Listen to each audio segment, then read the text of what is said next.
जय भीम दोस्तों, आज मैं आप लोगों को बहुत ही बड़ी खुशखबरी देने जा रहा हूं, जो नगीना सीट से सांसद चंद्रशेखर आजाद रावण ने आप सभी लोगों के लिए दी है।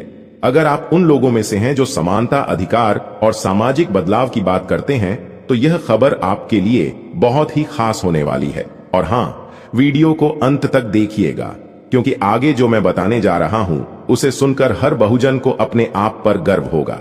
मैं आपको बताने जा रहा हूं उस महान शख्सियत के बारे में जिसकी वजह से बहुजनों को एक नेतृत्व करने वाला मिला। मैं आपको बताने जा रहा हूं उस महान व्यक्तित्व के बारे में जिसके वजह से बहुजनों को एक नई आवाज मिली है। जी हां, हम बात कर रहे हैं चंद्रशेखर आजाद रावण के बारे में। सांसद चंद्रशेखर आजाद रावण के ऊपर एक ऐसी प्रेरणादायक फिल्म आ रही है जिसे देखने के बाद हर दलित और कमजोर वर्ग के व्यक्ति के अंदर एक ऊर्जा और हौसला पैदा होगा, और यह फिल्म उन्हें अपने हक की लड़ाई लड़ने के लिए प्रेरित करेगी। चंद्रशेखर आजाद, जो हमेशा दलितों के अधिकारों के लिए आवाज उठाते हैं, उनके साथ खड़े रहते हैं, और इस बार उनके ऊपर एक शानदार प्रेरणादायक फिल्म आ रही है। वीडियो में आगे तक बने रहिए, आपको इस फिल्म का नाम भी बताएंगे और इसके बारे में बहुत ही महत्वपूर्ण जानकारी देंगे।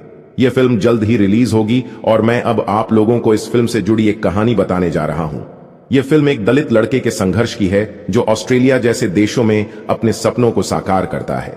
यह फिल्म 2015 में बनकर तैयार हो गई थी, लेकिन जातिवादी मानसिकता के कारण इसे 2016 में रिलीज नहीं किया जा सका। लेकिन अब वक्त बदल चुका है। अब खुद सांसद चंद्रशेखर आजाद इस फिल्म को रिलीज करने जा रहे हैं, ताकि समाज के दबे कुचले वर्गों को यह संदेश दे सकें कि अगर आप खुद अपने हक की लड़ाई नहीं लड़ेंगे तो कोई भी आपका अधिकार नहीं देगा। शेखर आजाद का नाम सुनते ही संघर्ष, साहस और बदलाव की भावना जाग उठती है। उन्होंने हमेशा पिछड़ों और दलितों के हक की बात की है और उनकी लड़ाई लड़ी है। अब जब वही खुद चंद्रशेखर आजाद इस फिल्म को रिलीज करने जा रहे हैं, तो आप सोच सकते हैं कि यह फिल्म कितनी शक्तिशाली और प्रेरणादायक होगी। हम आपको इस फिल्म से जुड़ी और अधिक महत्वपूर्ण जानकारी देना शुरू करें, उससे पहले हम आपको चंद्रशेखर आजाद के जीवन संघर्ष के बारे में थोड़ा परिचित कराते हैं। चंद्रशेखर का जन्म उत्तर प्रदेश के सहारनपुर के घनकौली गांव में हुआ था, एक साधारण दलित परिवार में, जहां जातिवादी मानसिकता हर कोने में जहर की तरह घुली हुई थी। जिस समाज में उनका जन्म हुआ, वहां एक नीची जाति का लड़का अगर अपने हक की बात कर दे तो उसे सजा दी जाती थी। लेकिन चंद्रशेखर को झुकना नहीं आया। उनके अंदर आग थी जो उन्होंने बचपन से ही देखी थी। गांव में भेदभाव देखा, स्कूल में जातिवादी मानसिकता झेली, समाज में तिरस्कार देखा, और तभी उन्होंने ठान लिया कि वह इस अन्याय के खिलाफ खड़े होंगे। उन्होंने पढ़ाई की और कानून को समझा, क्योंकि उन्हें पता था कि ज्ञान ही इस लड़ाई हथियार बनेगा। वह बाबा साहेब से प्रेरित हुए, उनके विचारों को अपनाया और धीरे धीरे उनका क्रांतिकारी रूप दुनिया के सामने आने लगा।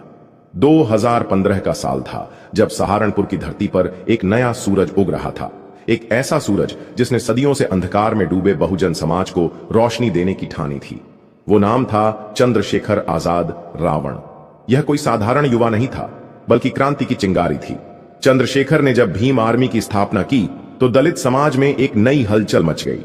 लोग जानने लगे, उठने लगे और समझने लगे कि अगर आज भी चुप रहे तो आने वाली पीढ़ियां भी गुलामी बन जाएंगी।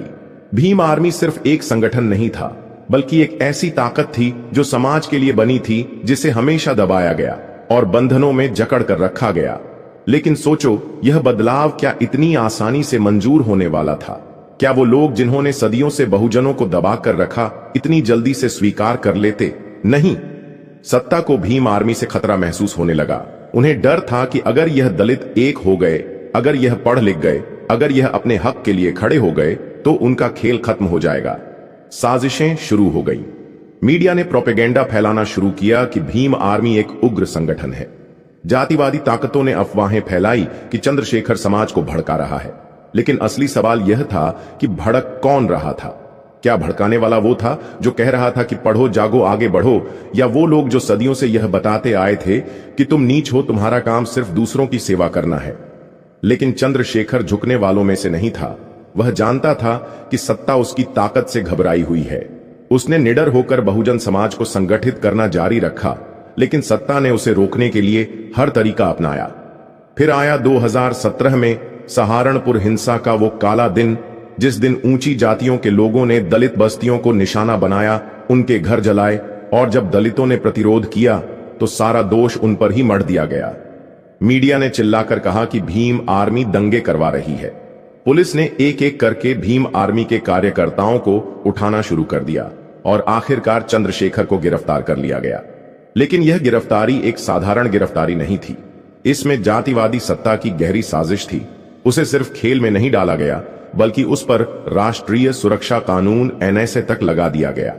अब सोचो, एक नौजवान जिसने कोई हथियार नहीं उठाया, जिसमें किसी की हत्या नहीं की, जिसने सिर्फ समाज को जागरूक किया, उस पर NSA लगाया जाता है।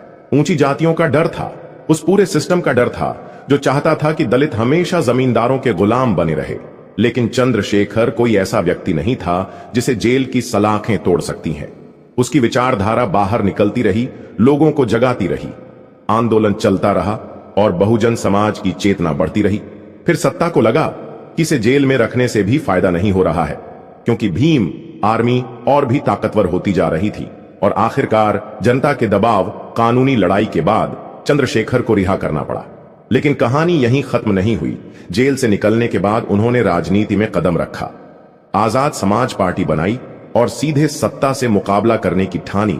वह जानते थे कि अगर बहुजन समाज को सही मायने में न्याय चाहिए तो सड़कों पर संघर्ष करना काफी नहीं, बल्कि संसद में भी अपनी आवाज उठानी होगी। 2024 में उन्होंने नगीना लोकसभा सीट से चुनाव लड़ा और वो सीट जीत ली, जो पहले किसी भी बहुजन नेता के लिए सिर्फ सपना थी। यह जीत सिर्फ एक सीट की नहीं थी, बल्कि यह बहुजन समाज के लिए एक संदेश था कि अब हम सिर्फ सड़क पर नहीं, बल्कि संसद में भी अपने हक की बात करेंगे। आज चंद्रशेखर रावण सिर्फ एक नाम नहीं है, बल्कि एक नई क्रांति का प्रतीक बन चुका है, जिसने बहुजनों को यह सिखा दिया कि अब लड़ाई सिर्फ सामाजिक नहीं, बल्कि राजनीतिक भी होनी चाहिए।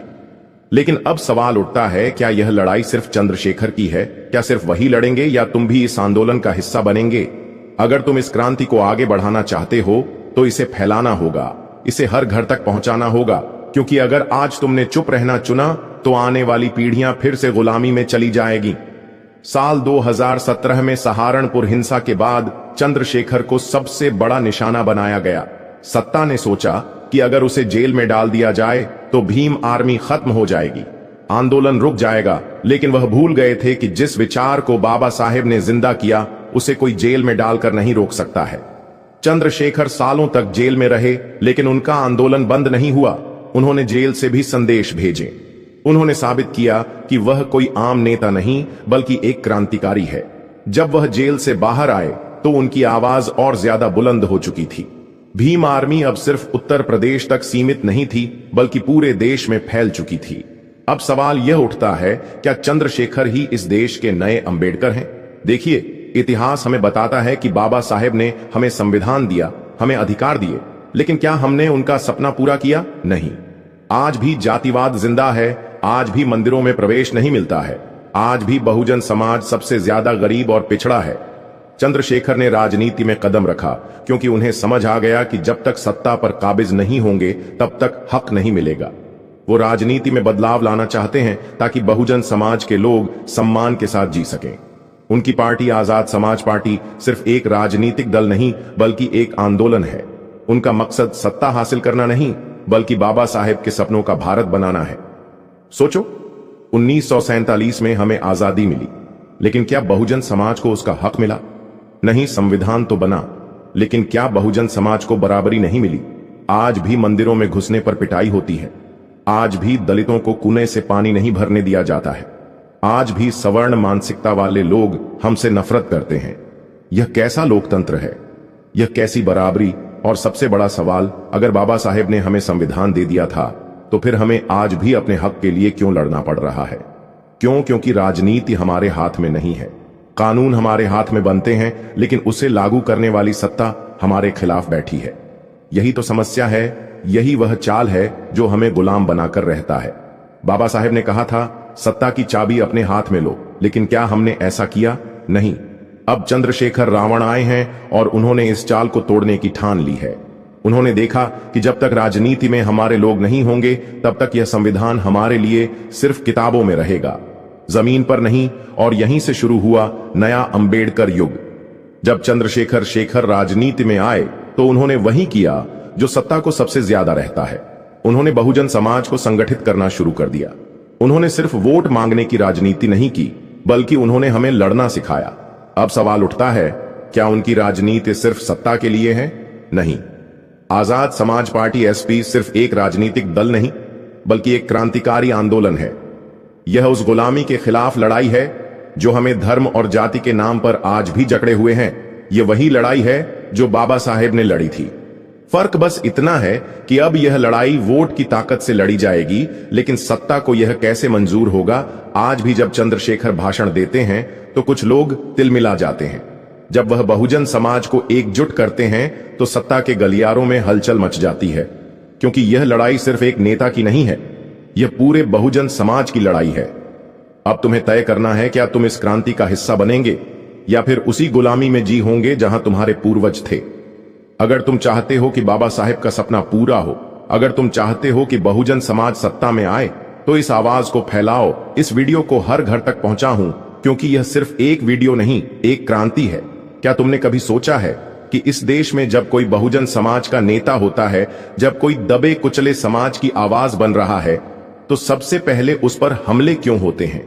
क्यों उसे झूठे केसों में फंसाया जाता है? क्यों उसकी छवि को बदनाम किया जाता है? क्यों उसे जेलों में ठूंस दिया जाता है? क्यों उसकी छवि को बदनाम किया जाता है? क्यों उसे जेलों में ठूंस दिया जाता है? क्यों उसे मारने की साजिशें रची जाती हैं? क्योंकि यह जातिवादी व्यवस्था चाहती ही नहीं कि एक और बाबा साहेब खड़ा हो, क्योंकि उन्हें पता है कि अगर एक और अंबेडकर खड़ा हो गया तो फिर उनकी सत्ता खत्म हो जाएगी। क्योंकि उन्हें डर है कि अगर बहुजन समाज जागरूक हो गया, अगर वह संगठित हो गया, तो फिर यह मनुवादी व्यवस्था जमींदोज हो जाएगी। और आज इसी डर का दूसरा नाम चंद्रशेखर रावण है। चंद्रशेखर रावण को कोई नेता मत समझो।